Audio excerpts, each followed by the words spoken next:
crusties and crust punks, man, I knew a lot of them. There's this one guy I know. I'm not going to say his name because he's a psychopath. He might be in jail. But like, he was so known by everyone as the guy who stunk. You saw the dirt off his wrists. That's how, like, you could see how dirty he was. And he was a legit psychopath. Like, he would fight a lot, and he had this weird thing where he would only talk about serial killers and he wouldn't really smile unless he was talking about serial killers. And he was really into Crass. He was really into Crass.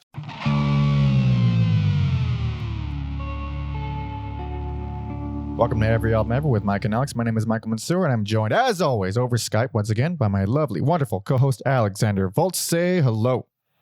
Hello, governor. Hello. This is Every Album Ever, the podcast where we listen to every single album in the world, one artist at a time. That is a whole discography per episode, and today we'll be discussing every single album by Crass. Ooh, boy. Patreon requested episode from Rory. Rory has been with us for a while. Rory is the fucking man. Thank you, buddy. He requested this on Patreon. That means he jumped the line. He said, screw you to everyone else. Didn't want to wait. Thoughts, Alex?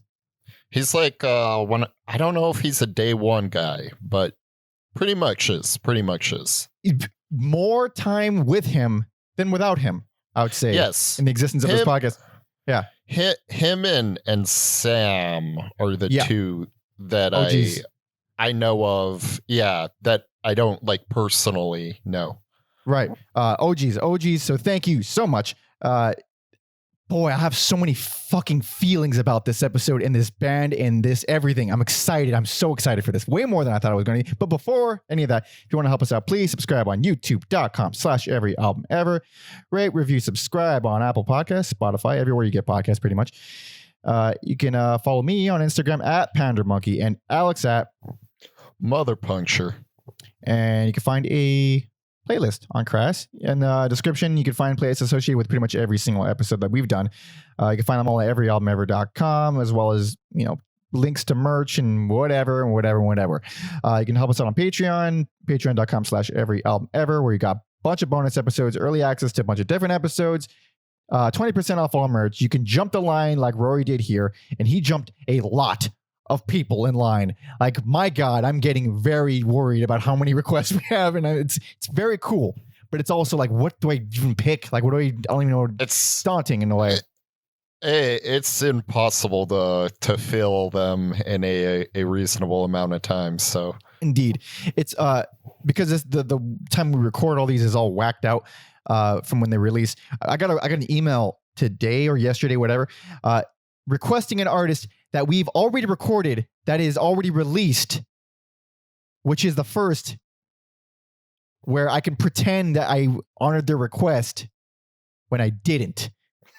You follow me. You follow me. It was the Clash. Okay. It's a heavily requested one though. But whatever. What the hell am I talking about? Okay, I think that's it for the plugs, right? Yeah. You did the Patreon, the merch. Yeah. Oh yeah, you can also jump the line and then whatever, see what artists we're covering ahead of time. Whatever. No, we're done there. Okay. Yes. Can you do me a favor and lower my volume on your end? Yeah. How's that? How is that? Much better. Thank you. No one can hear it except for me, which makes me sound like a fucking psycho. But all right. Crass. I'm a Mr. I love punk guy. We know that about me. What's your experience with Crass? I had nothing going in. I knew the logo. I hadn't heard any of the shit. The logo. I knew the logo. I knew some of the album covers. And that's it for me. So not this, even what I love it. Cause I do. No, not even that. Not even that. They put that on every album they ever recorded. So it sure did. I feel like I've known that song my entire life now.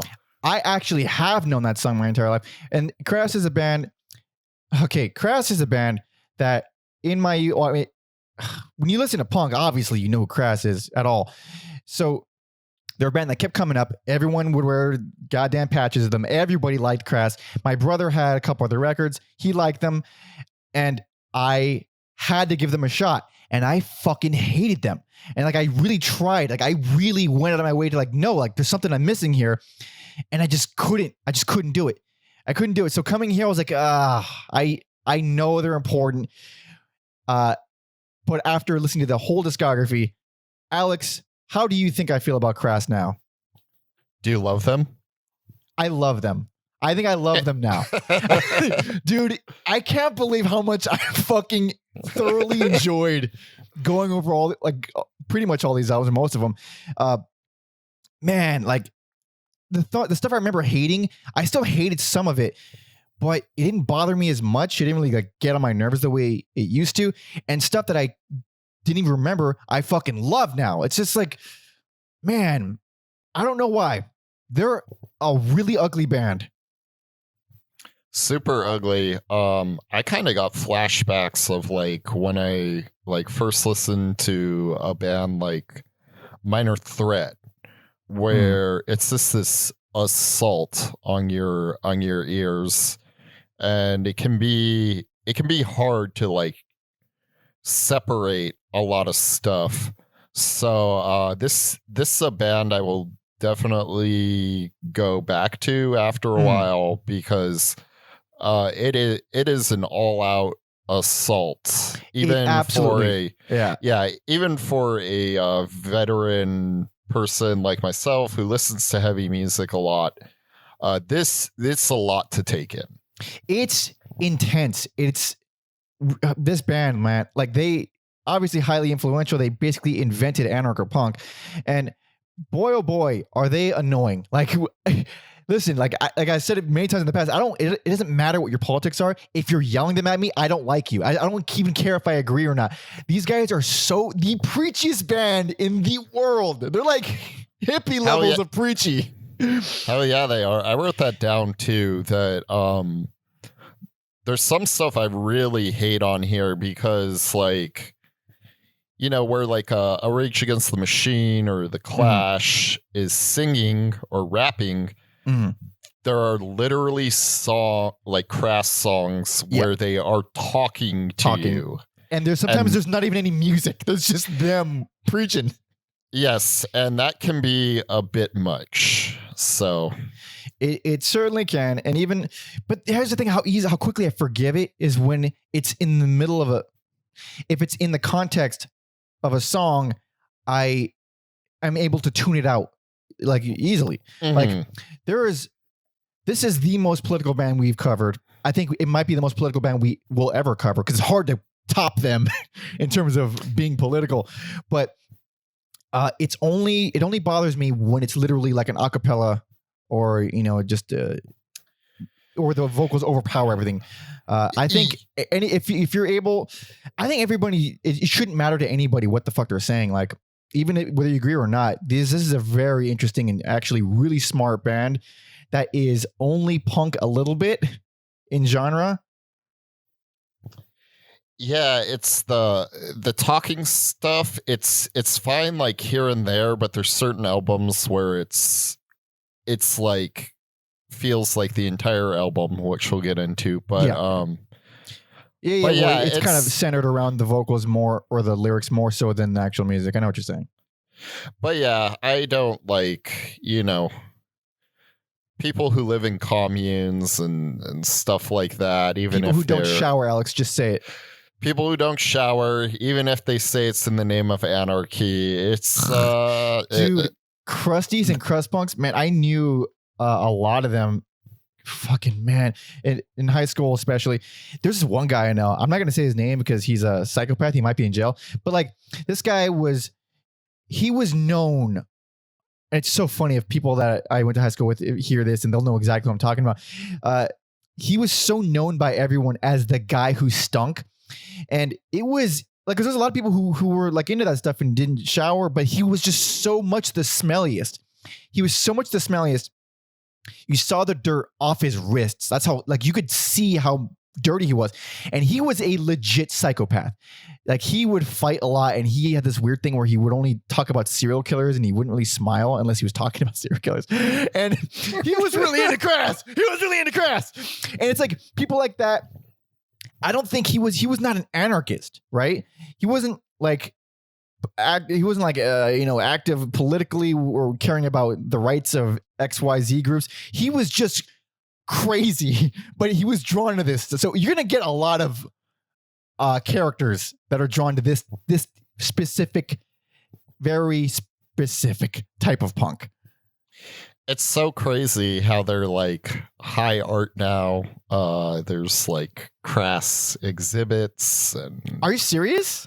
yeah, there's like all this like you can dig into them pretty deeply. I kind of feel like they have like some conflicting views. Like Who doesn't though? yeah. Like I guess like I think what's his name? Penny claims to be like a Zen Buddhist, but there is nothing like Zen. There was nothing at all chill about these guys. Dude, there is so much desire in their hearts. Don't you fucking tell me they don't desire things. All right? Buddhist my ass.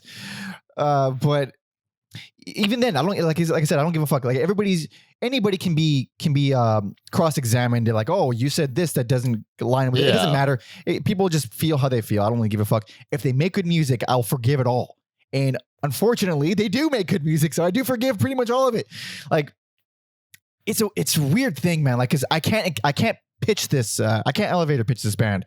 It's like you hear a little bit, and if you're turned off, you ain't gonna come back. Like, it's not. I don't know, man. It's just either you like it or you don't. Yeah, it's definitely.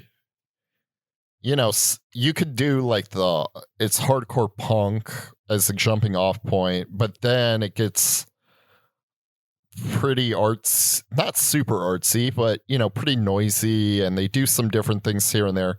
But I feel like the punk music is just like home base for them. Like it's home base. They will always come back to that no matter how far off the rails they go. For the most part, and they're not even hardcore punk because they predated hardcore punk, which is even crazier to hear. But like, I don't know. They're a weird band, and I'm glad I like them now. I feel like I'm not lost, and I kind of have a new appreciation for all those people I didn't like in high school. But you live and learn. I don't think anyone in high school understood this shit. This is like also. I mean, musically, but go on. Yeah. I feel like them and the Clash, who we like just did, we've been spending a lot of time in England. Indeed. But their songs are about such specific things going on that sometimes I'm just like, I don't even know what the stance on this is, because it'll be like, oi, somebody got stabbed down in Yorkshire, and it was the wrong. First British town you could think of. It was wrong, mate. And I'm just like, it's just like newspaper clippings sometimes. A lot of it is newspaper. A lot of it is literally news clips from TV. But that's it's all part of the aesthetic. It's all, it influenced a lot of garbage, and it influenced, honestly, it influenced a lot of stuff that I like too. Like, there's a lot of and I'm gonna say his name wrong, and you're gonna correct. Ian Mackay. You remembered though, Mackay. Yeah. That's gonna be how I remember words. If Mike corrects me, it's a little voice in the back of my head. The little Maggie. Yeah, like he cites them for like the DIY culture and all that stuff, because like they had their own record label, and we'll talk about things like that. So they also, obviously they pretty much invented anarcho punk, and there's a lot of anarcho punk bands that I really like. That there's actually another Anthrax that's not thrash metal, that does not have Scotty Ian in it. We got a death situation here. Indeed, a death situation. I think they were before the metal Anthrax. I think they were late 70s, like super early 80s, and they were anarcho punk. They had a couple EPs. The first one I think was called Capitalism is Cannibalism, and the second one was I forgot, but I liked them. I remember them being really fucking good. They're like Crass, a little bit more musical. The thing is, like, this was like a whole style. There was like a whole thing. And there's other bands with like, oddly enough, there's another band called Antidote. There's like 40 fucking punk bands called Antidote. But the one from the UK was another anarcho punk band that I like. I'm a fucking nerd. Sorry. But like, it influenced all that. Plus, and then later on, all the crust punk stuff like Osrotten and all. It influenced stuff that I think is actually very cool. Even though I pretty much disagree with all of it. Like I don't want to hear about any of it. I don't give a fuck. But interesting music. Very it did its own thing. I appreciate that about it very much. Yes. But we got a lot to cover. So this is gonna be a beefy episode, but whatever. So altogether, they had of course I can't count. They have 6 albums total, 6 actual. Nope, 5 albums. Sorry, hold on. Let me count. That is 6 albums, 1 compilate. 5 albums, 1 EP, and then we're also covering 1 compilation full of a bunch of singles and compilation tracks and all that. I didn't even know we covered an EP. So the last one is actually an EP. Oh shit! Okay. Yeah. So first album came out in 1978. Last record came out in 1986. Although they probably broke up before that, didn't they? Yeah, they broke up in 84. So 84. The last album was released posthumously. Yeah. Okay. So before we go into the first record, who history you want to talk about it as it goes on, or you want to just give a backstory first? Yeah. So the core members are Steve Ignorant and Penny Rimbrod. I don't know how to say his last name. I'm Googling because I have no idea either. These people are wild. But Penny had like his little anarchist commune, and he approached drummer Steve Ignorant to like kind of start something. And it just kind of took on a life of its own. They had their logo. They adapted a very like militaristic style on stage, as like a commentary on fascism and all that punk rock stuff. Mm-hmm. One of the things they're probably most unique for is bringing in the female vocals, which there were 2 of, Eve Libertine and Joy DeVere. DeVivre. Yeah, DeVivre. But I don't know when it happened, so let's talk about it now. They were involved in something called Thatchergate, where they fabricated a fake conversation of Margaret Thatcher and Reagan talking about putting bombs somewhere in England. And for a while, British and U.S. authorities thought it was like KGB produced. That's hilarious. That is hilarious. Yeah. And then, it wasn't until a little bit after they figured out, it's this stupid punk band, which, much like Two Live Crew, had a lot of legal problems we'll get into on each album. Now? I bet they did. They said a lot of shit, dude. These guys are fucking wild. Oh, God. So, that's about as good as backstory as I can fucking imagine. So, where are we at? Where was my notes? So, this is the first album. Let's get into it now. This is 1978's The Feeding of the 5,000.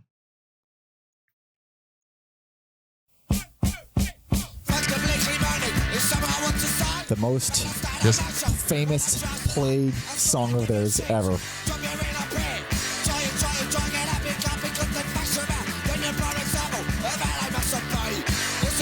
No one in the world in the history of language has had a more British accent.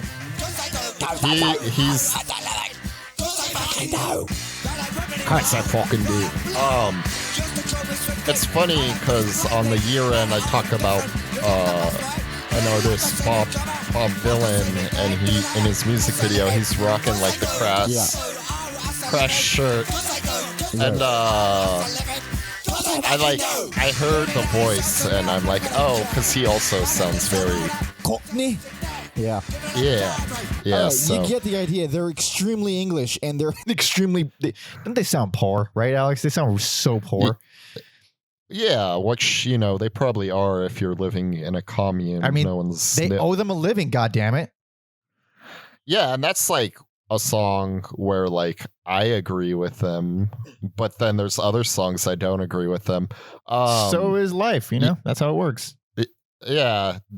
This specifically this album, it reminded me of the first time I listened to the Minor Threat anthology, because I'm just like, man, it goes by so fast, and it's just like, it's just hardcore punk, and it's really an album you have to spend time. I think like I could learn to appreciate throughout the years down the line. So I heard this album as a youth, and I did not like it.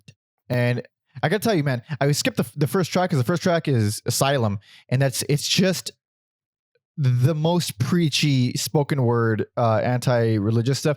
But it's like, it's so heavy-handed, and it's so oblivious to the irony of how it's preaching about hating the preaching of Christianity. It's like, you realize you're doing the same thing, right? You're forcing this. It's the first track, you're forcing it down our throats the way it was forced. Like, what? Have you no sense of irony? But I hate it. I think it's stupid. It's dumb, and it's just it was Eve Libertine. I'm assuming it's Eve. No, wait, is it? It might be Joy. I think Joy does more of the spoken word stuff, and Eve does the singy stuff. Ironically, that's the song. No, it's Eve. It's Eve on. It's Eve on Asylum. Okay. It's Joy on Women, which is also awful, I think. But go on. Yeah. Ironically, that's the quote unquote song that got them into all the trouble. It's a little harsh. I mean, I don't disagree with it, but I don't fully agree with it. Yeah. So like the original pressing plant wouldn't press it, so they were like, whatever, we'll do our own record label then. Got them investigated by the police and Scotland Yard. Because a blasphemous song. It's extremely that. Yeah, you're not gonna hide from that. Yeah. But it's 2 minutes. Yeah, so. I mean, but 2 minutes for just spoken word at the beginning of your album. That is a lot. It's fucking awful. That is a lot. And honestly, most of these songs don't pass 2 minutes. It's a fucking short album, so it's like, it's bad. But whatever, skip it. Fine, skip it. Skipping that song, I still think this is a pretty good album. It's really rough around the edges. I think that's a massive understatement, but it's pissed off. It's dirty. It's super English. It's barely coherent, but god damn it, in between the preachy nonsense, these are some fucking fun songs. Yeah. What is like, They've Got a Bomb is pretty jaunty for a band like this. Yeah, it is. The out of tuneness of it, I think, actually works. It's like, it's really so. This is going to be like for the first two albums, but the bass is like star of the show. Like the guitars might as well not be there. They're like really small, clangy, and to the sides. On there, the bass is like doing these almost out of tune chords. I'm just gonna play it because it's an interesting riff. This is They've Got a Bomb.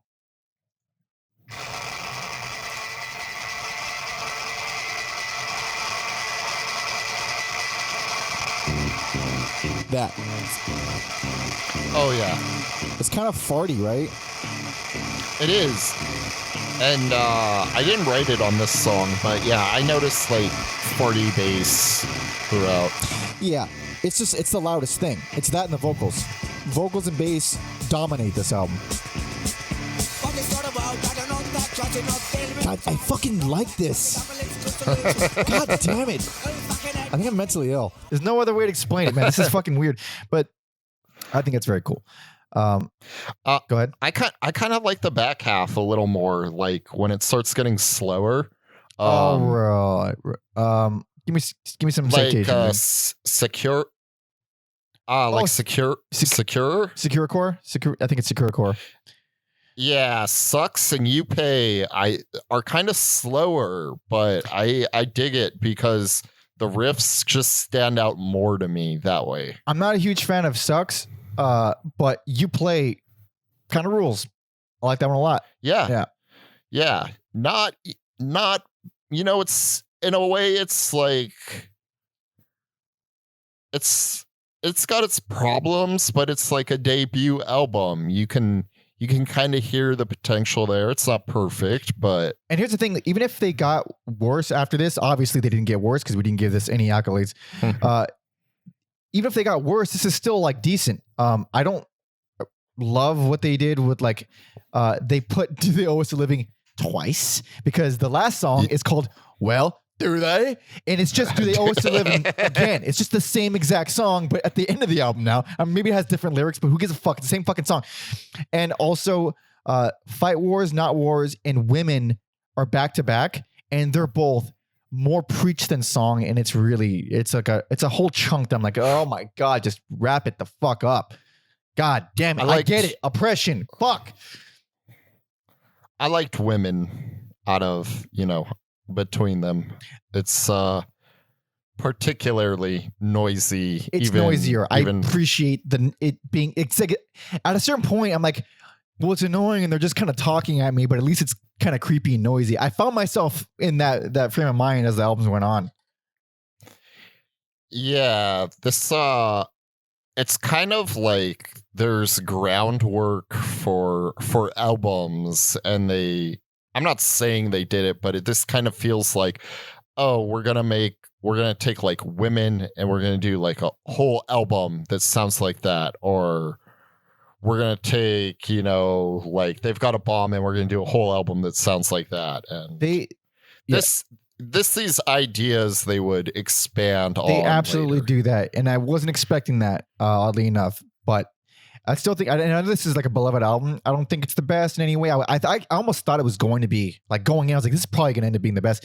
And it's not in my opinion, not in Alex's opinion. I still think it's fucking good though. And yeah, I don't know. I will come back to this one, which is, it feels almost rare these days to not give an album anything and still go back to it. That's how much I like this band.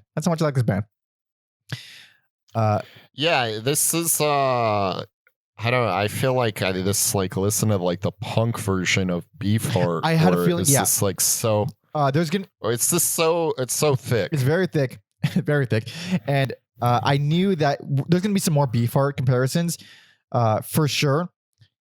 And it kind of is like a punk Beefheart in some ways, and not as many ways as I think people. Not like technicality, no, but in like spirit. In spirit for sure. But I think it's time to move on. I think I'm already I'm having fun with this episode. In case you couldn't, anytime it's a punk band, I'm always whatever. Anytime it's a punk episode, 2 hours minimum. I know. So this is the follow-up. This is 1979's Stations of the Crass.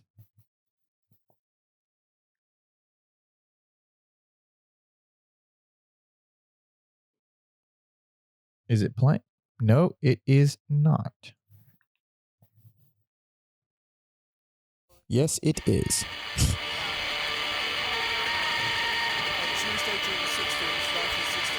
I wish I could fast forward this because it takes a while to start, but this song has a couple dimensions. It fucking does. Noise rock here.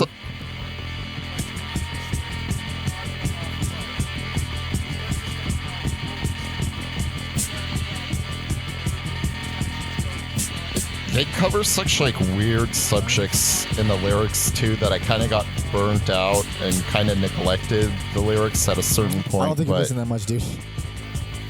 Rah, rah, rah, the government. I think I am like...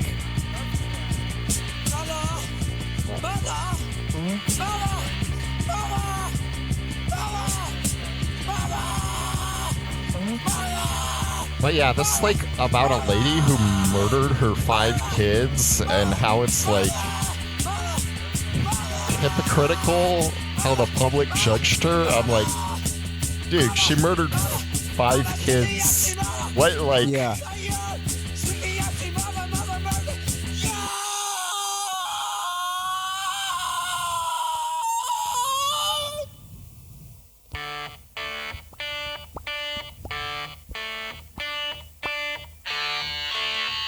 But yeah, that's not cookie cutter punk at all. And then the song actually starts. Yeah. So that's the taste I'll give for that song. Goddamn, very cool. Yeah, it feels a little bit slower. Well, not a little. Yeah, this a little bit slower, but it's still, just as angry. And best album for me. Interesting. It's a huge asterisk because it's best if you skip all of the live stuff. And only if you skip all of the live stuff at the end. Which they have a tendency to tack a lot of live stuff on their albums. They like that, don't they? I don't know. They do. I don't know if it's like a value thing. Like, hey, well, this... because I don't think we're really going to get into the live stuff. I will just say it's recorded better than most live punk shit. Agreed. 100%. It's not bad sounding, but it's songs we just listened to. So, yeah. Exactly. So we're just talking about the studio half here. Studio half, I think, because I had a lot of trouble divvying out what I thought was best here. Because it might change from day to day, but like I kept going back to this one a lot. And it has enough of their personalities in it, I think, because they have a bunch of different personalities. There's more, because I didn't mention it so much on the first album, but it's basically all Steve Ignorant, a couple of the female vocals on the spoken word tracks, and bassist, what's his fucking name? Of course, I forgot his name. Bassist, Pete Wright. Scrolling down. Pete Wright, Okay, who does lead vocals on a couple tracks. Here, there was a lot more Eve, I believe, pardon the rhyme, and not just like a spoken word stuff, like just singing. She's actually singing now, and it's a fucking cool layer to it. I think she sounds good, and it's still very punky, but as we heard from the opening track, they're already trying some noisy shit. They're already experimenting. There's a fucking disco song on here. It's just there's a lot on here. There's a lot here. What's the is it Walls Fun in the Oven?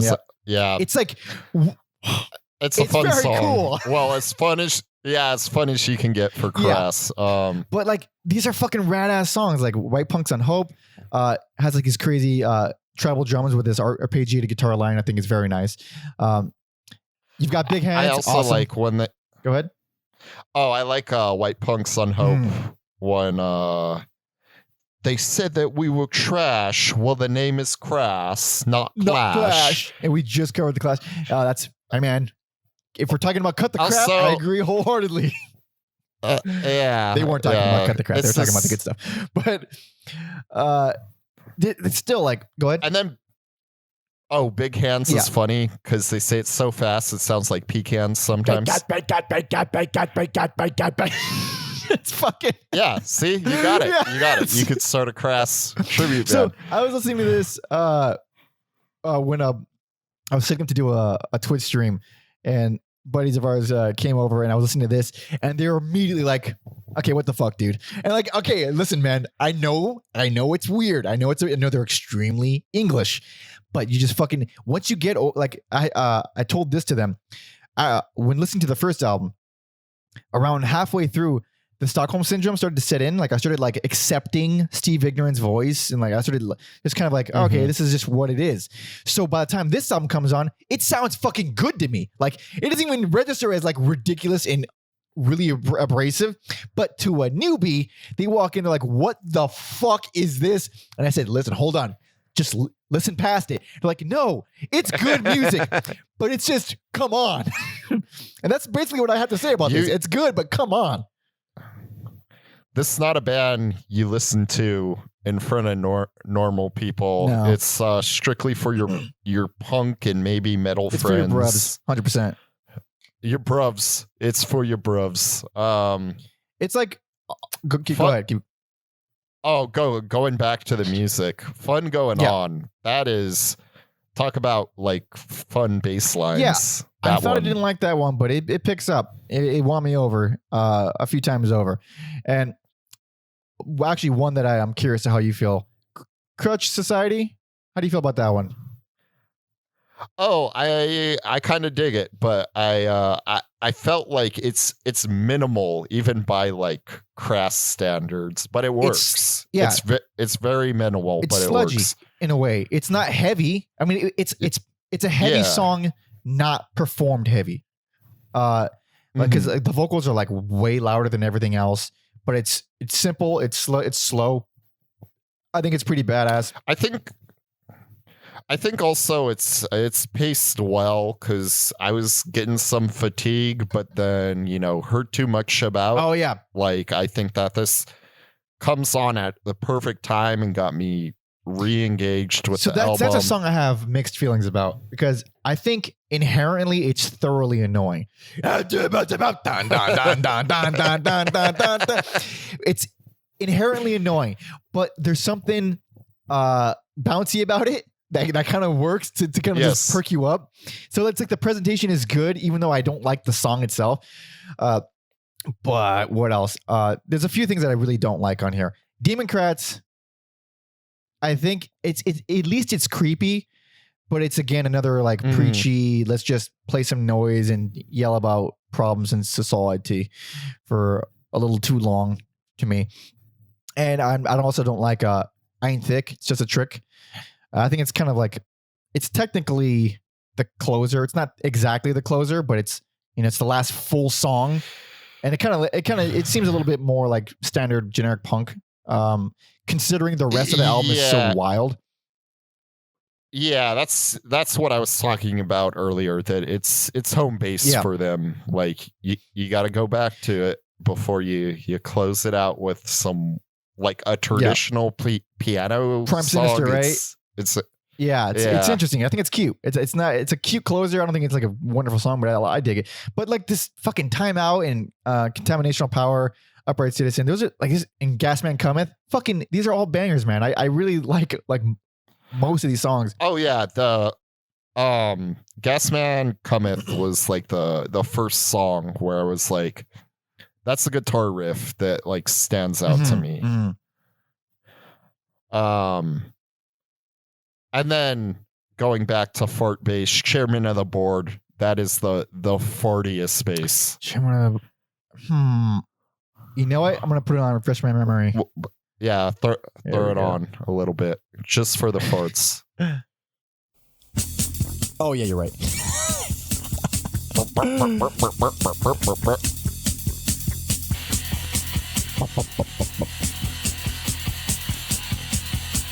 Oh wait, hold on. Listen to that hi-hat. That's fucking cool. I didn't notice that until right now. I did not notice that hi-hat until right now. That is the fucking jazzy but done really fast. That's fucking cool. That's very cool. These guys are good. I don't know. It's just the most well-rounded, I think. Yeah, it feels good to you. It's just a little fatigue. There is some fatigue that sets in toward the end of it because I think this is like this style of Crass. I think it's really hard to sustain over long periods. It's like it's a supernova, dude. It burns out quickly. It's like how do you like I can't imagine them having like hour-long sets live, you know what I mean? So why would you have an album that long? It's just that kind of thing, like where how much can you handle being beaten with a club? I think is the ultimate question. Not by much, because I know some people wish like Minor Threat or the Germs had longer lifespans. Let me tell you, they had the perfect lifespans. I think Minor Threat could do anything, Alex. I think they could do anything. But I do agree that the Germs died when they died. But like, I think this is perfect for what it is. Like, if you want to know Crass, you got to start here. It's like, it's extremely punky still. It's extremely punky, but it's also dabbling in some craziness. The arrangements are very cool. And it's still diverse as fuck. It's still like, again, like there's a goddamn disco song on here. It doesn't fucking need to be there, but I'm glad it is. It's not easy to listen to, but if you like the band, it's fucking great. I think it's really good. And I think it's the best. Probably a better starting point than Feeding 5,000. Yeah. But only, I don't know. I still think it's better than that, but that one is just so pure and there's no live stuff on it. So maybe, but I would say still go with this one. Go with this one, in my opinion. Again, it's an opinion that might change from day to day, but for now, I think this is the best. And we might as well move on. This is an episode rife with technical difficulties. And it'll be solved. But just, God damn it. Yeah. There's always a thing. So let's move on. Let's do it. Goddamn. So where am I at now? Of course, I can't find anything. This is the third album. This is 1981's Penis Envy.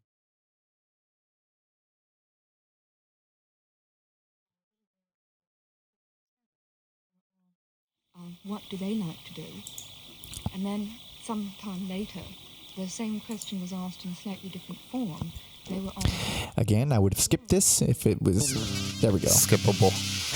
Yeah.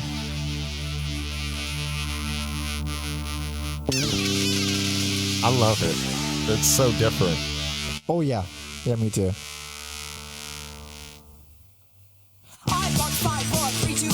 Steve sounds way different, dude. Totally different. Not even on the album. We're not stupid. We're just not even on the album. It's produced like perfectly for this band. It is. You can hear the guitar. You can distinguish the guitars now.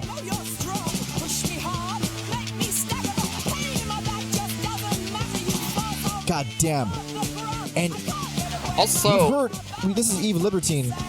We've heard her before, but she's never sounded this good and clear and singy.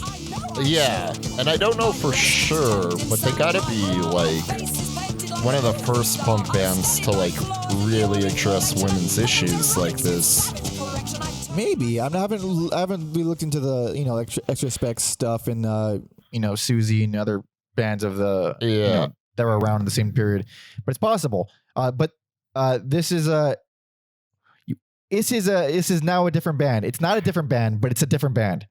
Also, it's cliche, but best personal favorite. This is my personal favorite. I couldn't give it best because it's not exactly what they would ever do again. It's not really Crass, but it is it's just so good. I fucking really like this album a lot. This is the only album I would straight up buy immediately. I just think every track is amazing. I don't even know if I added songs on the playlist because I'm just like, how do you choose?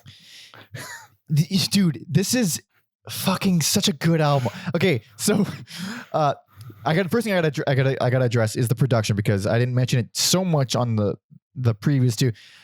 Those two were so bass and vocal heavy that I noted this at some point that Crass has the most.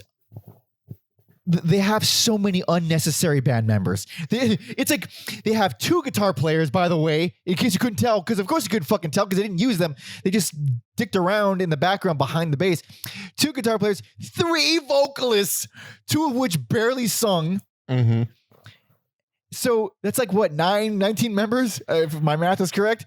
So here they're like a punk Arcade Fire. Sure. And here, Steve Ignorant, he's, I guess, in the band still, but he is not on this record at all. No, not at all. This is entirely Eve's show. Joy does sing on Hell Surface. Yes, but that's it. Everything else is Eve, and man, it's like they just became a super duper smart post punk, almost noise rock band, and these are long songs now. Like, well, they're longer. There's a couple of short songs, but for the most part, 3 to 4, 6 minutes. These are like longer songs, and it's also one of the. This is weird saying that. So it's one of the few albums where there isn't a bunch of live shit on it. So even then, it feels way more thought out, cohesive. It feels so much more of like, yeah, this is the direction they're going. This is absolutely way above, way more advanced, crazy. Punching way above their weight here.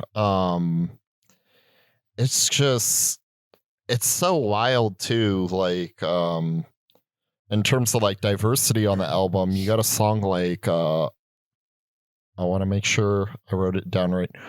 Poison in a Pretty Pill. Like Poison and Pretty Pill. Oh, that song is fucking perfect, dude. Yeah, it's got guitar harmonies. I was gonna say there is some like Steve Albini stuff going on around that song. Tonally on the guitars, absolutely. Yes.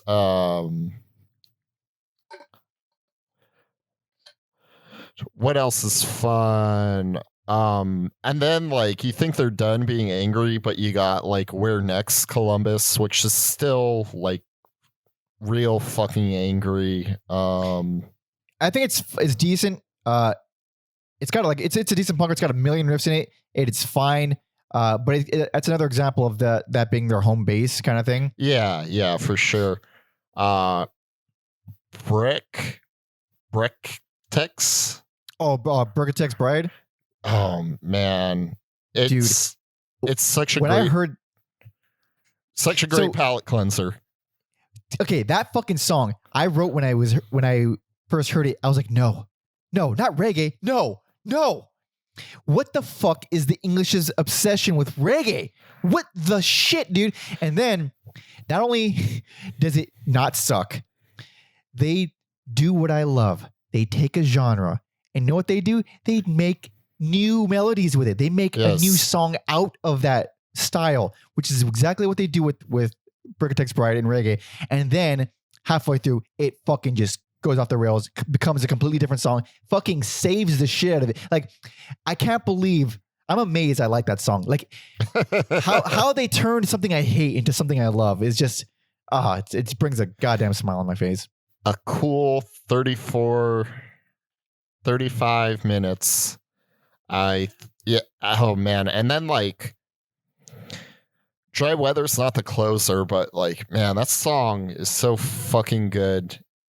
And then, you like it? I am not a fan. I like it. And then the actual closer, Our Wedding, they said it was a joke song. And what they did was they would like advertise it to like teeny bopper magazines or like record stores and be like, this is like the perfect song to play at your wedding, just so like.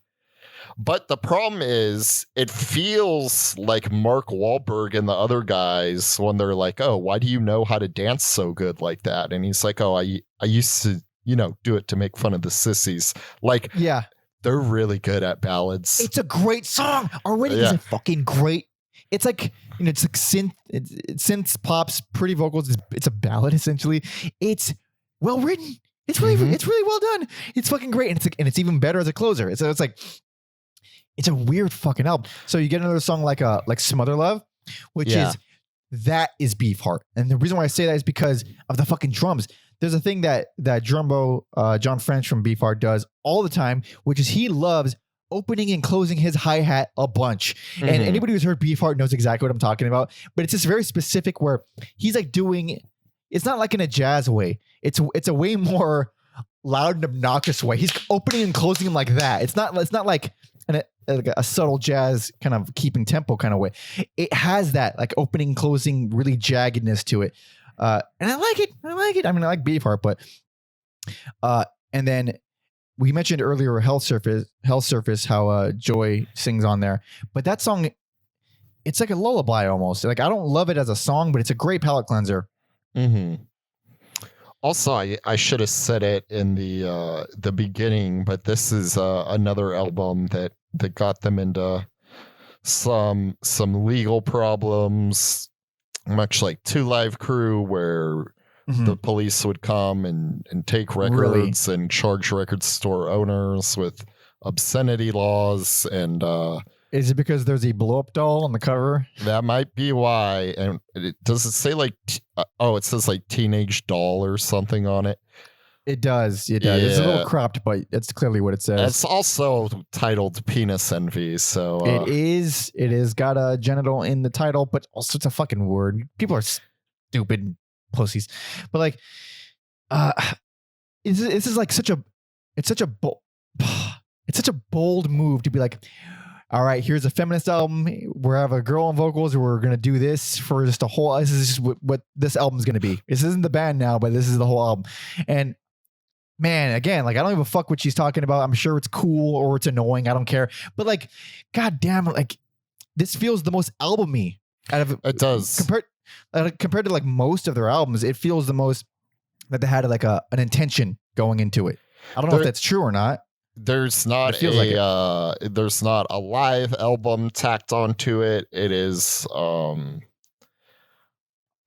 this feels like way more adventurous than like anything they ever do. I mean, they'll do some different stuff on albums later on, but this is just like a home run to me. Like it's one of the albums where, you know, we always talk about, you know, these like a London Calling or Jeff Buckley. Like, how do you live up to the hype of right?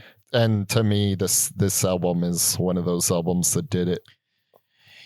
And here's the thing: like, as much as I was not yelled out, but as much as I was like aware of Crass's importance, no one really forced this album down my throat. Like I didn't really know about this one being so fucking good. Interesting. This was like the album cover I like knew about, but I never listened to it. I've seen the album cover, but I've seen all the album covers because, like I said, everyone like loves this band. So this one wasn't really. Actually, it's the album after this that was more pushed onto me more than any other one. So that's why this one was like, I didn't know that it had this big concept behind it. I didn't know that there was no Steve Ignorant on here. I also didn't know. Last thing I'll note about it as a whole, this is the most musically driven album. It's the most melodic. It's the most musically deep album I think they've done. And this was a direction that I was begging them to go in. It seemed like, yeah, this is exactly what I want. Spoiler alert, they don't really do that. they abandon it real quick. They sure do. And it's a fucking shame because this is awesome. And here's another example of what I like about this album, but why I couldn't give it best is songs like What the Fuck, which is completely batshit. It's super creepy. It's very experimental. On paper, I love it. The execution, not so much. It's like, I think if it was a little bit shorter, I'd like it. But it's like almost 7 minutes and it is so punishing and so ugly. And those aren't really good riffs. It's just more of it being an onslaught that makes it interesting. More so than it is like a good song. Yeah, I think normally it would be a detriment, but on this where there's so much variety, I'm fine with it. It works for me. It's grown on me, but I still can't. I still remember vividly how I reacted to it when I first heard it. So it's like stuff like that where it's still abrasive and it's still also like. As much as I really like Eve on here, and I think she's great, and I kind of stopped missing Steve about halfway through the album, you still need Steve. It's still like, I still feel like you need Steve to be Crass. Like there's a whole, he is so much Crass. Like his fucking voice is so embedded in this song. And there's also not a lot of punkiness on here. As much as I think it's a great fucking album, and it's my favorite, it's the one I'm going to go back to the most. I still think the one before this has more of what the band is, and it's a better representation. It's a better overall. That's fair, but like it is kind of misleading, but also I can't deny it. Can't deny it. So we both love it, and please listen to it. It's fucking crazy. But now we have a few more. Let's move on to, holy shit, man. We have a few more actually.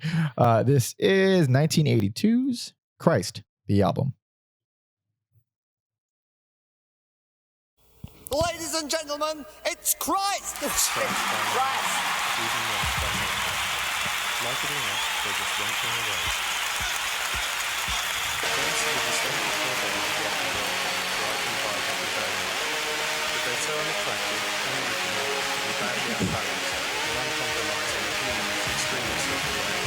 Simply adds to the extreme attraction of their naively black and white world, their words are a series of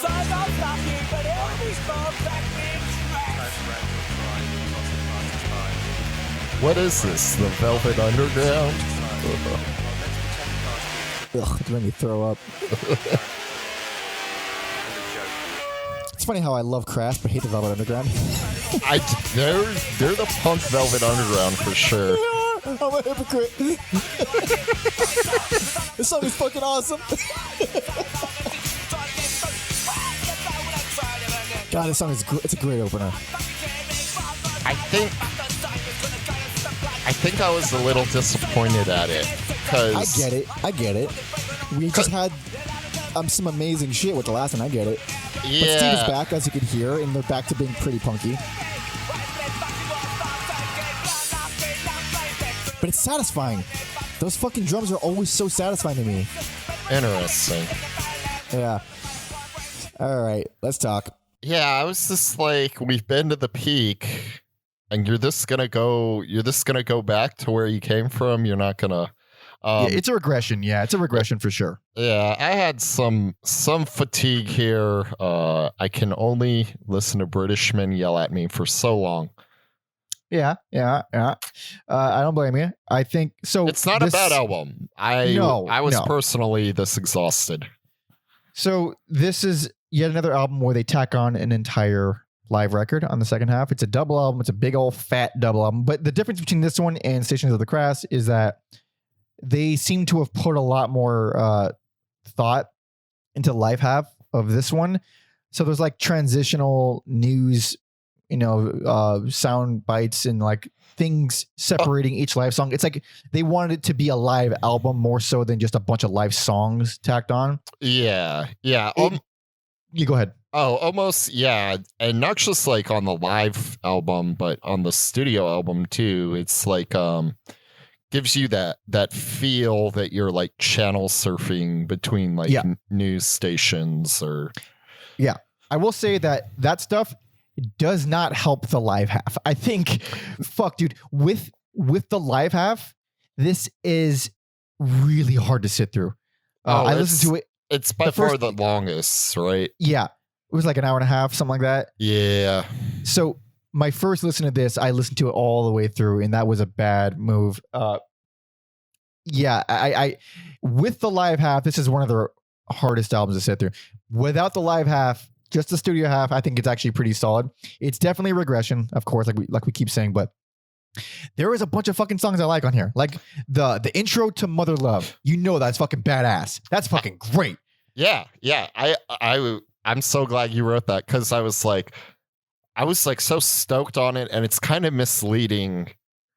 Because it turns into a different song, but yeah, it becomes crass noisiness for sure. But yeah, like even though it's different from the opening bass line, like the guitar and the bass on that is just pure fucking chaos, like controlled chaos. And it's a great song. Yeah. Another song that was kind of similar is I Know There's Love, but instead this time there's like the outro on that is so cool. And I would like looked at my phone hoping like, oh shit, is this like the start of a new song? And it wasn't. It was just the outro. But nonetheless, it's a pretty cool part, even if it's pretty short. There's a lot of cool parts on here for sure. But this is also like where I was hoping, both of us were hoping they would go in more intricate songwriting direction, more like you said, control chaos, more experimenting, not so much in just dicking around, but more so in like just trying weird techniques. They seem to be going in the direction of just straight up cacophonous noise. And that's like 1980 Bore, which is like, it's like noise rock. It's like, but yeah, it's not too hard to handle. I think it's a fucking cool song, but this whole studio half of the album is so much like, okay, we did the feminist album. Now we're going to go way fast, way loud. There's no relenting. There's very little variation. These are all pretty much just, we're going to go crazy with the fast and the noisy. And some of it's fucking cool, but some of it, like, I don't know. I actually don't care for I Know There Was Love too much. And what's it? Reality Whitewash. I think it's oddly dramatic, but I don't love it. Interesting.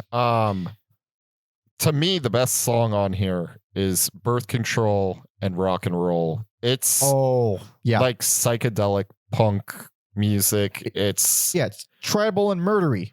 Yeah, like I wanted more stuff like that on here. Also, I don't know what the fuck oi punk is, but Oh, well, Alex, when a man loves a woman. Yes. No, So Oi Punk. before go you ahead. give us some history, the song, it's the greatest working class ripoff.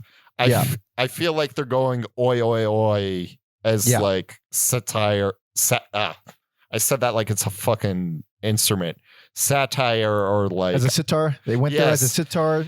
Yeah, or absolutely. like ironically, because I think I read somewhere that they were not fans of the oi punk movement. Oi, yeah, Oi is like Doc Martin, Skinhead. Of course I'm blanking on the actual bands because I really don't like Oi Punk.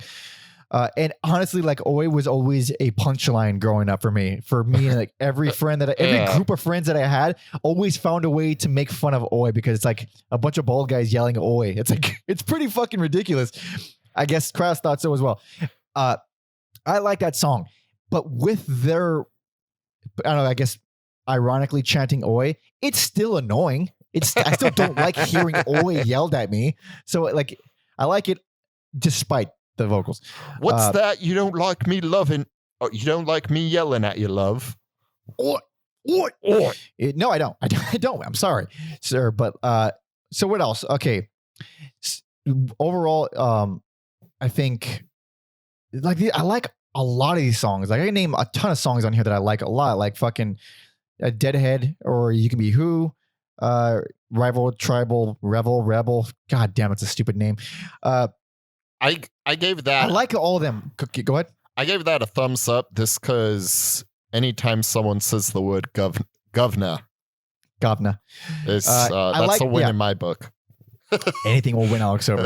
Like I like all those, but they're just like they're all, even. They're all fine. They're all good. There's no there's no real peaks here for me. It's all just decent. Yeah, that's a good way to describe it. I think that other like standout track to me was Sentiment, White Feathers is Same. Weird as shit. Terrifying.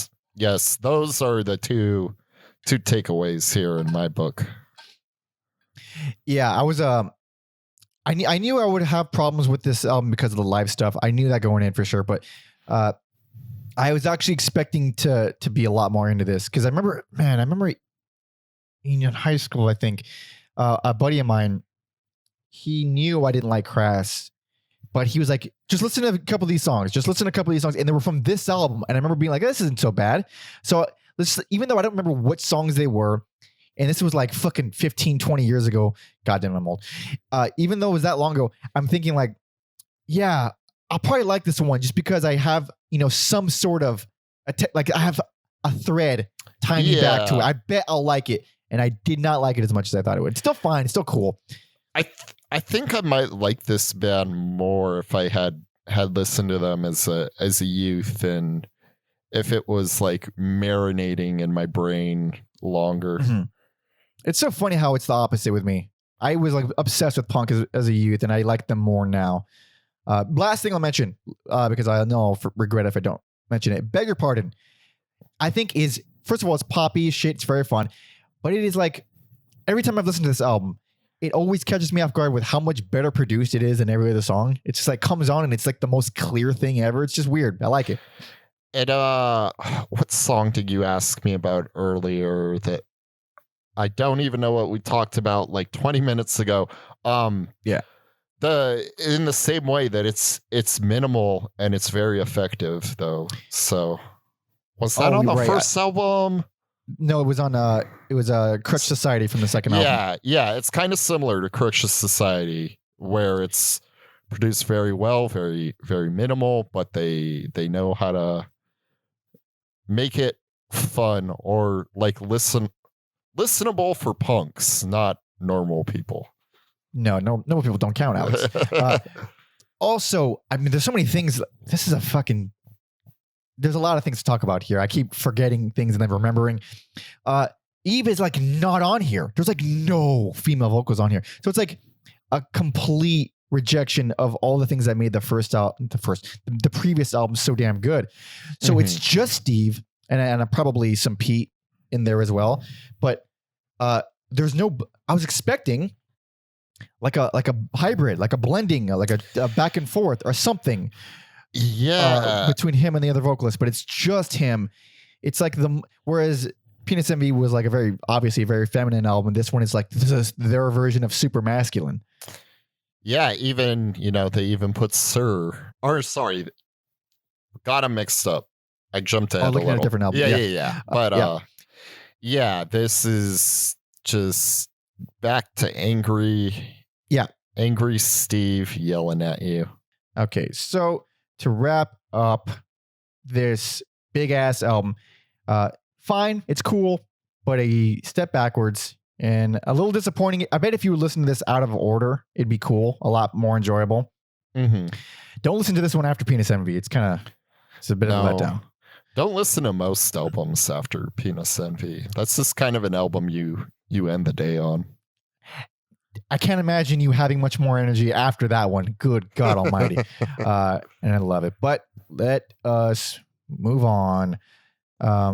Man, for video watchers specifically, you're going to notice it's going to be a quick deviation. Obviously, you notice that my camera footage looks significantly better. Well, that comes at a cost. It comes at a cost of not preparing and setting up things with time limits, and the thing keeps fucking turning off on me. All right, that's just basically what's happened. But by next episode, whatever that episode may be, I think it will be solved. But for now, you're gonna see a lot of jump cuts. But fucking, it's all good. Audio, you're probably okay. Okay, next album, 1983. Yes, sir, I will.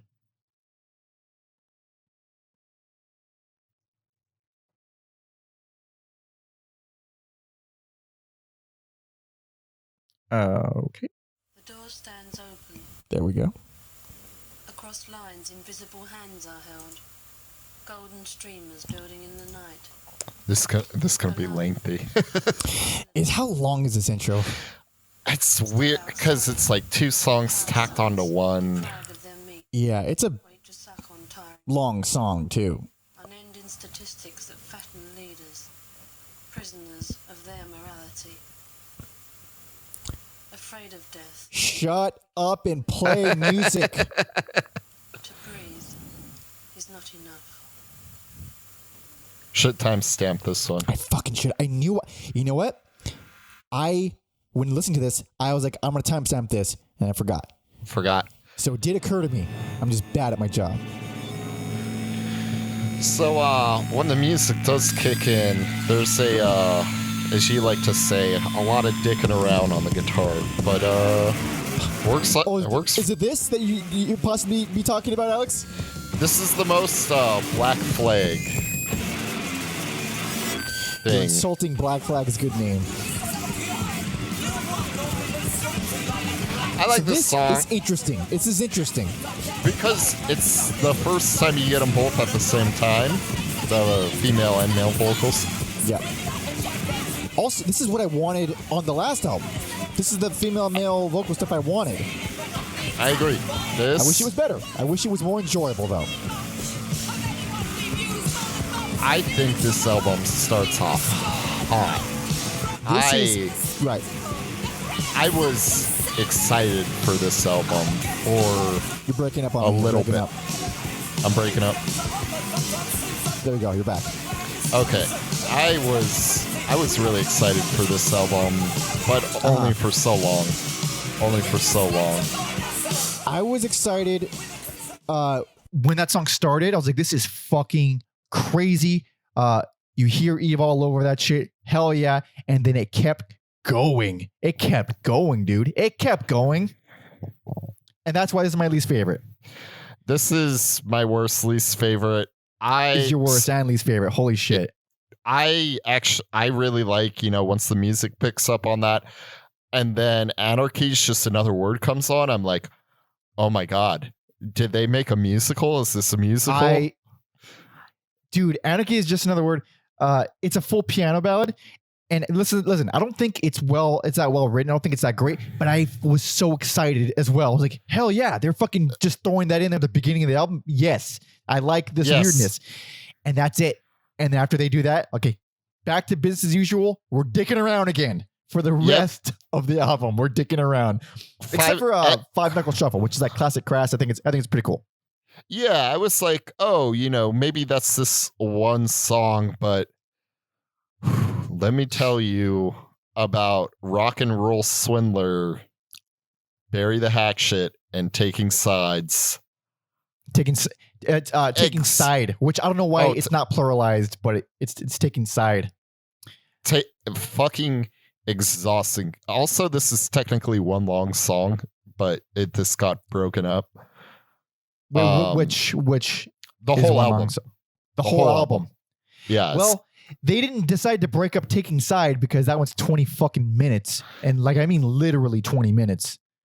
It's fucking too much. Like, yeah, it's like it starts off fine, but then it's just like more messy guitars, and you just get lost in it. It's less singing, more just being talked to, and it's shouting and yelling at the listener. It's not really singing. It's not rhythmic in any way, and like this is such cacophony, and I say that I guess is not a good thing. I usually kind of like cacophonous things, but like it's just like you said, it's fucking exhausting. Like there's a lot I like about Rock and Roll Swindler. Like there's like, especially when at the beginning of it, I was like, this has cool moments, heaviness to it. There's like you feel the heaviness, but there's just so much digging around. Halfway through, it just completely falls apart. There's even some dancey. Yeah, there's even some like dancey parts on there. Yeah. There's like a few actually interesting things on here, but I do mean few. And here's how much I was grasping at straws by the end of it. On Taking Side, I was like, the bass does something cool for a second at 8 minutes 40 seconds, and then he stops, and that's it. That's it. He does it for like a bar, and then like they move on. And here's the thing: where like, I guess a casual listener, a person who is not mentally ill, would listen to this and Beefheart and be like, oh, they're both just the same kind of noise. Where I was like thinking about that, like this is not even close to Beefheart is viciously rehearsed, and it sounds like nonsense, but it's repeating. Like if you listen closely to each instrument, it's repeating. This is just noise. Fucking it's like closer to bad free jazz, like noise free jazz, than it is to anything else. Like there's no like coherence to any of it. There's no passages, there's no it doesn't even feel written. It just feels like, all right, we wrote all the words, do whatever, and we're gonna hit record. Yeah, very, very exhausting. I don't even know. There's probably other albums, but I was like, oh, is this the proper follow-up to Penis Envy? And then real quick, no, it is definitely not.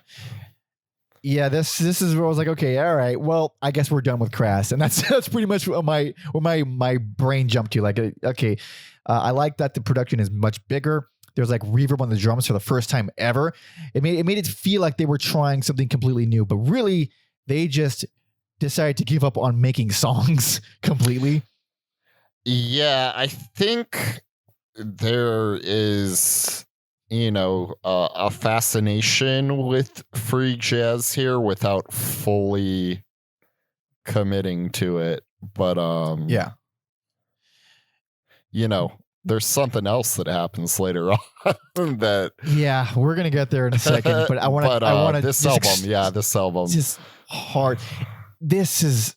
I can't in a million years recommend this. I don't know who this is for. I know there's people who like it. I know there's people that this will wear. People who like fucking noise. If you like the Boredoms a lot, maybe. I don't know.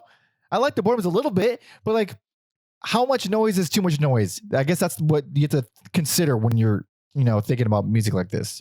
How much noise is too much noise? And it's not going to make sense to a lot of listeners, but I'm like, is this the punk version of Sleep's Dope Smoker? Because no, that's at least a song. Listen, I don't love Dope Smoker. I think it starts out real strong, and then you realize that it keeps doing that for another hour, and you probably check out. Yeah, but at least there's riffs, At least there's like, it's more like a jam than anything. This is, I guess, one person is jamming without listening to what the other ones are playing. Like each individual member is jamming, but I can't imagine how this is enjoyable musically. Yeah, like you said, everything has got its audience. I'm sure someone will yell at us and we'll say something snarky or we'll ignore you. Or you don't fucking care, dude. But just I didn't like it. I'm getting catty. But yeah, Alex's worst and least favorite. Go ahead. Yeah, preemptive caddies. There's nary a fucking riff on this album. I swear, dude. Like I can't. No, I'm not getting over this. Like there's nothing here. It's like it's so hard to sit through. But if you like it, cool. I don't. Whatever. Alex's worst and least favorite. My personal least favorite. This is the one that I didn't even want to give a second listen to, but I did because I felt like maybe there's something I'm missing here. No, at least not for me. At least not for me at this age. Maybe in 20 years or something. Sure. But now we have 2 more records to get to. This next one is their actual last release. Yes, but they broke up in 84. Okay, 84. So they broke up after this. What happened? I think we've talked about this before, but just being poor, dealing with all the like legal drama, just exhaustion. So called it quits. And say that one more time. Oh, and then they just called it quits because it's tiring dealing with all that shit. And like to their credit, they never had a proper reunion or anything like that. So it seems very on brand for them to never reunite, especially for the sake of dirty capitalist money. Yeah, which maybe they're hypocrites, but whatever. Are you still there? Yes, I'm still here. Man, we are getting all kinds of internet issues here. My end is good, but okay, you broke up there for a second, but whatever. Let's move on. God, holy shit, you're still breaking up pretty bad. Yeah, I got the signal. It should be better now. Yeah. Okay. Oh my God. Soon we'll be back in studio again. For the love of God. Soon. Or maybe it's just Skype. Because Skype is notoriously pretty bad. But it's free. So that's why we do that. That's probably the Skype. But yeah, I got my vaccination today. So that ball is a rolling. Big baller. All right. So now we're on to this. Well, it's technically an EP. There's different versions with bonus stuff. But this is the EP. 10 Notes on a Summer's Day. This is came out in 1986.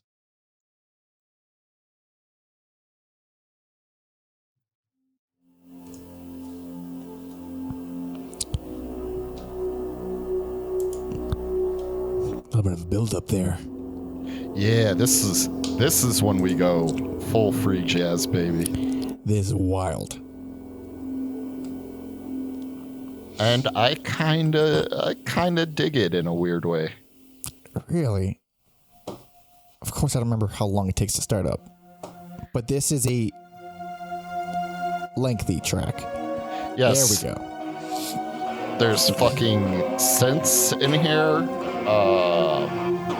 I think it's just way more effective at being a long song than the previous album.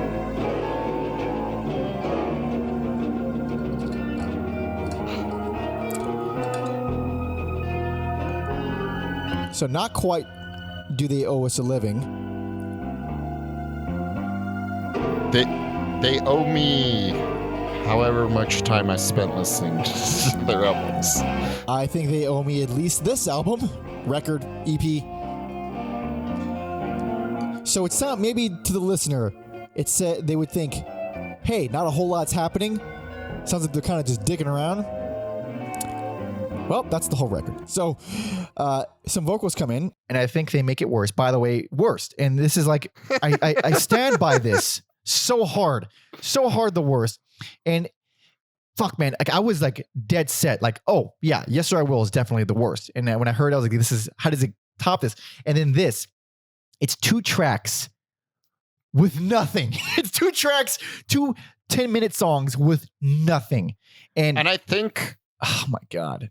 So the first one's the vocal, the second one's the instrumental. Yeah. I think they may be the same. I think they're the same. Yeah. So I think that they're the same song except the one's instrumental. The fact that it's instrumental makes it so much better. The instrumental version, I think, is actually you could sit through it, and that's why I didn't give it least favorite because I could sit through this again. I don't like it. I don't think anybody will really like this. I can't imagine very many people who really like this that much, but at least the second half, it kind of registers as a film score for like a horror movie or something. It doesn't feel structured. It doesn't feel really written that much, but for mood, it definitely you would hear it and think like, oh, I've heard stuff like this. Whereas the one with vocals, the main track, that to me sounds like a punk rock Arnold Schoenberg. And I probably mentioned Schoenberg in the past, but if anybody who doesn't know, he's the asshole who invented experimental music by making unlistenable garbage. Like, was it like early 19th century? I think it was. It's just like that where there's no, he used what I guess you call, I think it's 12-note scale. For anybody who knows music theory, every scale is a scale.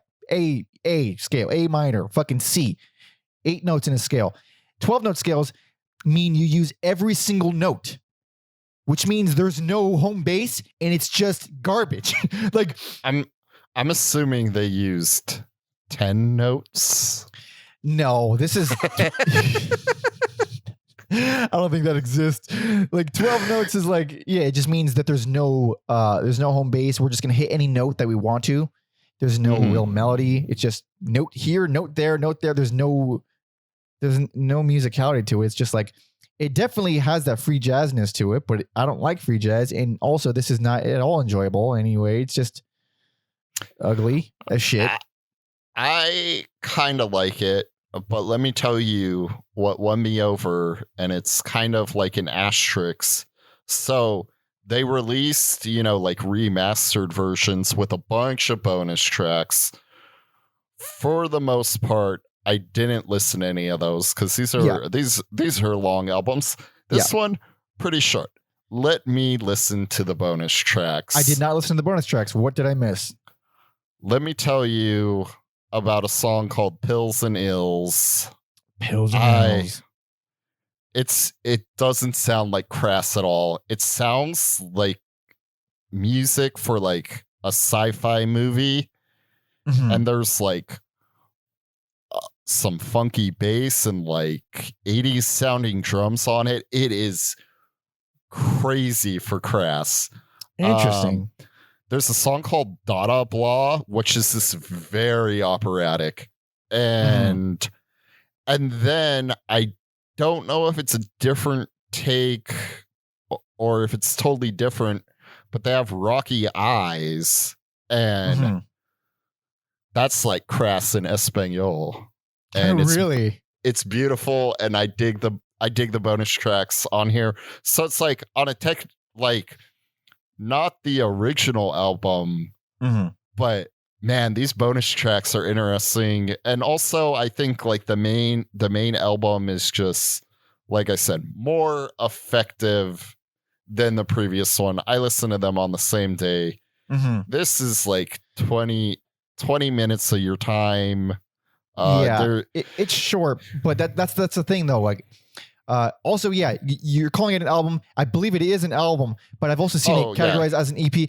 Like, it's like, I guess it's an album, even though it's 2 tracks and they're the same track and it's 20 minutes long. Whatever, it's an album. Fuck it. But like, the reason why I had to give it worse is because it's so short, and there's so nothing I like it. Like, there's nothing that I can even grab onto. Like, we're at least. I get that, Yes Sir I Will was really hard to sit through, but it's an album where you can pick things in there that at least there's something right there. There's nothing here. There's nothing. It's so short. It wasn't even time for them to get anything. And fuck it. I mean, if you like really weird, ugly, creepy shit, and I do, I guess there's something to be had here. I didn't listen to the bonus tracks. I bet I would probably like it with the bonus tracks a lot more. But as the 2-track, original release, I don't think it gets any worse than this for this band. Yeah, I would tell listeners to seek out the classical collection version Yeah, that's of this what's, one. What's the deal with the Crass collection? There's like a bunch of re-releases. Under Yeah, that moniker. they pretty much remastered every album and put them out with, remastered bonus tracks, and it's not very Crass like, but they sound fucking good. And for fans of Crass, it's more Crass. I don't think there's anything like overproduced, like, because I did listen to a few songs to compare and contrast. I think these are like faithful remasters. So falls in no harm, no foul. And if anarchist punks want to debate if it's a sellout move, whatever. I don't got a dog in that fight. Yeah, I don't really give a shit. But yeah, I man, this band really, I went on a full on mountain with this band where I started like, all right, getting better. Hell yeah. Okay. We're in Hades now. This is fucking, god damn it. So this band definitely went in the direction. They fucking went in the direction. But now, last record. This is a compilation released 1986. It has all of their earliest singles, a bunch of compilation tracks. It's all chronological. It's very big. It's very long. And before this episode gets any fucking longer, my camera shuts off again, which it might pretty soon. This is 1986's Best Before 1984. All right, if it's done in entertainment, take it as entertainment. So Don't take it as anything else. any other way. Yeah, I agree with that. This album might even be a good jumping off point for people looking to get into them, because I agree. We've heard this song already, Alex. yes, I they're like this version the best. interesting. Yeah, there's a lot of stuff we've heard before, but there's a lot of stuff we haven't heard.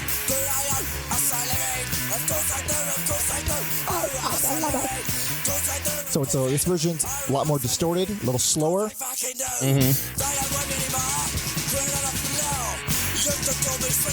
Yeah, this is my favorite version of the song, but we've heard it, so let's talk. Yeah, so compilation of singles. Like I said, there's, pardon me if I missed some of these songs, but I kind of tried to focus on the stuff that was just on here, like Shaven Woman. Shaved Woman. Yeah. Yeah. I don't know why. Screaming babies. She those doesn't vocals really scream a lot. She doesn't really, but she screams on that song. The vocals there will piss a lot of people off. I like them a lot. I think it's a cool sound. It's a weird sound. I had a lot of trouble with this one because I wanted to give this best because of how much, not only is it a well-rounded representation of the band, but there is stuff that they do on here that they don't do on any album that I really fucking wish they did. So I'm talking about Nagasaki Nightmare, because that song fucking wild, crazy. I liked it as one of the live tracks on the earlier album. I was like, I wonder if there's a studio version of this. It is a wild song. It's it's super long, but like it has these weird dips in and out. It's like really ambient and crazy. It's super scary. And that's the layer I'm talking about. They are a scary fucking band on this record. Like, I talked all the shit in the world about Asylum from the first album. Yeah. They do a version of it on here called Reality Asylum, and it's fucking great. It's terrifying. It's still cringy and preachy, but it's like the ambience and there's like operatic vocals in there too. It's really scary. It's fucking awesome. It's really it's unsettling. Even something like Bloody Revolutions, which like it's like, oh, their take on the Beatles Revolution. This turns into something so different, like so delightfully different. Yeah. And yeah, because this is a collection of, singles throughout their career, you really do get the, the full scope of what they do. Something like the Immortal Death is I think I just find them more interesting when they're on that more art punk side. Oh, dude, you mean the Eve Libertine era? Oh, of course, it's like just the best. Like, don't tell me you care.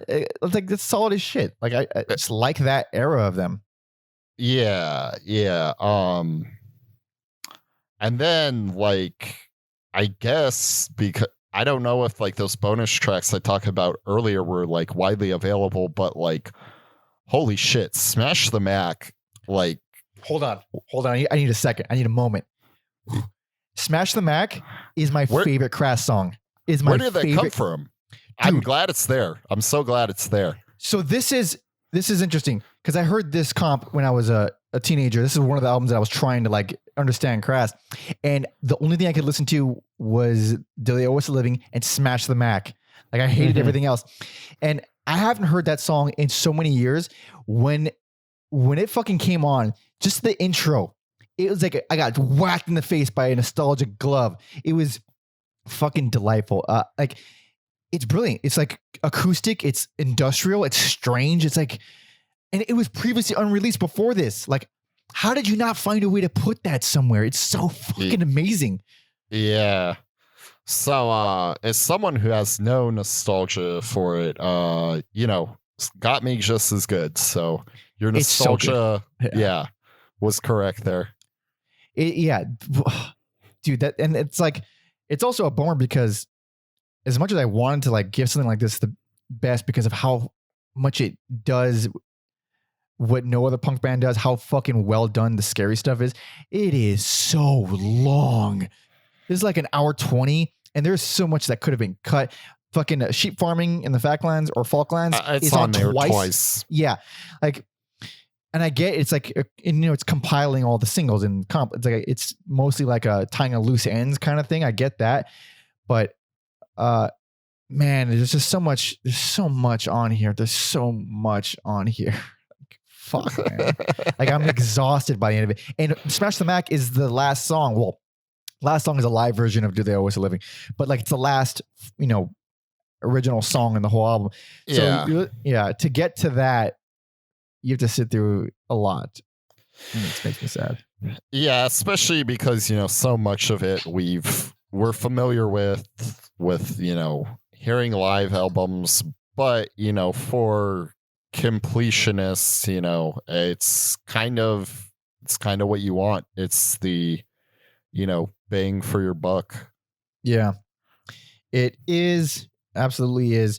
And like this, you said at the beginning, this is, you kind of got to start here, but in the way I don't want to tell people to start here, if I had the option to, because stuff like Reality Asylum is like right at the beginning of the album. And it's like, I love how horrific this stuff is and how really brutal it is, but it's not really fun or hooky or like, it's not I think they are much better on the albums for like getting new listeners. Like, they're just better songs, better written stuff.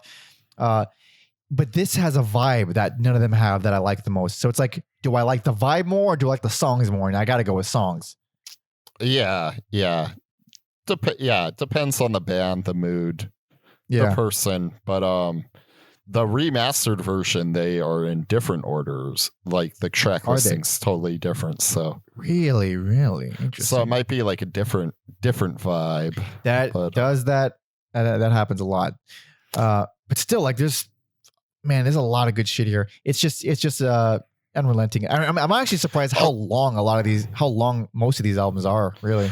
I know, it's crazy. It's why I said, like, punk bands, using your metaphor, they're supernovas. They burn really bright and then they go, and it's kind of like, yeah, that makes sense. And then this has so much, but also I bought up Thatcher Gate earlier on the remastered version. If anyone wants to like hear the fabricated recordings they made. Oh, it's on Thatcher there. Gate. Yeah. Fuck, that's hilarious. Oh man, weird, crazy band. I wish there was more to say about this, but it's like if you like Crass, then you're right at home here. And it does have that vibe, like I said, that none of the other things happen. It's also really nice to finally have studio versions of Shaved Lemon and Nagasaki Nightmare because they're on like the other albums on the live side of stuff. Yeah, I think they were released as like singles. Yeah, they were singles. Before. Yeah, so yeah, the closest thing they got to a reunion was in 2011. Steve Ignorant did a tour where he performed Crass material. And on the final date, he brought Penny up on stage to drum and do songs. And they said they were going to end it the way they started it and perform Do They Owe Us a Living? And that's it for it's very fitting because they kind of have like the Ouroboros in their logo. Oh, that's right. Yeah, so it's very fitting. The two guys who started it ended it on the same, like their first song. That's actually pretty badass. I like that. Yeah. Yeah. Surprisingly, no one in this band is dead, but they're in their mid. Yeah, but they're all in their mid 70s, so they're fucking like They're old. They're old. They are. Yeah. They are fucking Crosby, Stills, and Nash old. They are old, dude. They're Neil Young old. Yeah, but unlike those guys who could perform their material in old, there's no fucking way. I don't want to see 70, 80-year-old Crass. Are you fucking kidding me? Holy shit. I'm still kind of floored that they're even alive. But I don't know pretty much anything about this band. I know that Eve, I think she was like a classically trained vocalist, which is also a wild. I think that's true anyway. That's a wild thing to conceive of, or not to conceive. It's a wild thing to think about when she's doing this. But also, you listen to Penis Envy, and like you hear that she has a strong voice. She's not really singing stuff, but you could hear a strong voice when you hear it. She's not like, I don't know. It's this weird thing where I feel like she could sing, and then in certain moments she does sing. Like, oh, she is good. And then I read that she's like a really, really, really good singer, which is a weird thing. Like you never think that. Interesting. Yeah, I kind of neglected my homework here. I think there's like a documentary on YouTube about them, but I knew it was going to be a beefy episode, so these are my feelings, and I'll just kind of let people indulge in the history on their own go. But that brings us to the end of a long, man, editing this one is going to be a fucking nightmare. It's going to be a Nagasaki nightmare, dude. It's not your fault. Dude, yeah, it'll be all right, but you're going to, YouTube, there's going to be like a couple moments where I go black or I go blank and then come back. But whatever, we figure it out as we go along. We'll figure it out. It's okay. But until then, recap. Best personal favorite, Penis Envy, a little, not totally representative of who they are as a band, but also their fucking best output. Yeah. And then worst, least favorite, yes sir, I will. Boy oh boy, was I wiped out, and it's very, very disappointing. For me, Stations of the Crass, best album, I think. Oh, skip the live stuff. And the studio half is fucking primo Crass. Penis Envy, personal favorite. Like Alex said, it's fucking lovely, wonderful, crazy, scary, but very badass. Yes, sir, I will. Least favorite. I don't think it's the worst. Okay, I don't think it's the worst, but I felt in my core, I don't want to fucking listen to this again. I just can't do it. And worst, 10 Notes on a Summer's Day. It's just, my goodness. Oh boy. But thank you so much for listening and watching. Thank you, Roy, for patronizing us. We love you. I hope this was adequate and thorough enough for you. And if anybody else wants to help and support us, you subscribe on youtube.com/everyalbumever. Leave thumbs up, angry comments, which people like to do. You can do that too if you want. Subscribe, rate, review, subscribe again. Apple Podcasts, Spotify, everywhere you get podcasts. We're everywhere. Follow me on Instagram at PanderMonkey and Alex at Mother Puncture. And a Spotify playlist on Crass. You'll find a link in the description, as well as playlist with every other episode, everyalbumember.com, merch, blah, blah, blah. Patreon.com/everyalbumember for bonus episodes, early access to certain episodes, 20% off all merch. And you can jump the line like Rory did here and not wait a fucking decade for us to get to your request. Do all that or don't do that. Whatever. We're here anyway. God damn. The second I stop recording, I'm like, okay, now I have to figure out how to fix this. Sorry. It's just hurdles. It's just hurdles. Yeah. But it's okay. It will be done and it will be good. But I'm assuming I'm going to go with last song just because it's punky. Yes, you are. Yeah. And if that's the case, I am torn. You know what? As much as we both agree that Smash the Mac is the greatest thing ever, I think we have to go Poison in a Pretty Pill. I think we have to. That's a good one. So thank you all so much for listening and watching. See ya.